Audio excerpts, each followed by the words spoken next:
নাট্য নির্মাতা রাফাত মজুমদার রিংকুকে গ্রেপ্তার করেছে পুলিশ। গুলশান থানার একটি মামলায় ঢাকা মহানগর উত্তর ছাত্রলীগের সাবেক সহসভাপতি ও নাট্য নির্মাতা রাফাত মজুমদার রিংকুকে গ্রেপ্তার করেছে পুলিশ। সোমবার রাতে গুলশান এলাকা থেকে সন্দেহভাজন হিসেবে তাকে আটক করা হয়।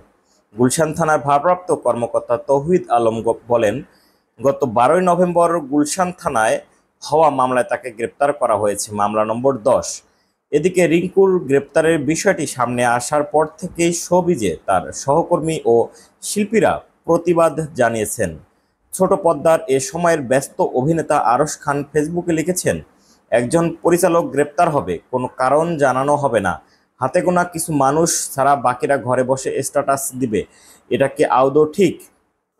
কাল তো তাহলে আপনার জানাজায় লোক খুঁজে পাবেন না। ইউনিটির অবস্থা এমন কেন? রিফরমেশন এবং সংগঠনে কি লাভ তাহলে?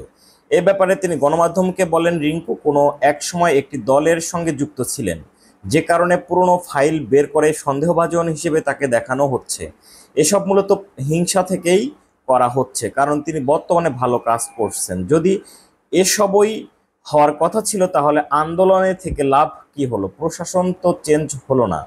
উল্লেখ্য, রিংকুর নির্মিত নাটকগুলোর মধ্যে রয়েছে বোধ, রঙিন আশা, পুতুলের সংসার, ইতিবৃত্ত, নরসুন্দরী, কবর, বন্ধন, ব্লগার মিতু, জাল, কাটুস, অতিরিক্ত, নোঙ্গর, রিকশা গার্লসহ অসংখ্য নাটক নির্মাণ করে পেয়েছেন বেশ কিছু পুরস্কার।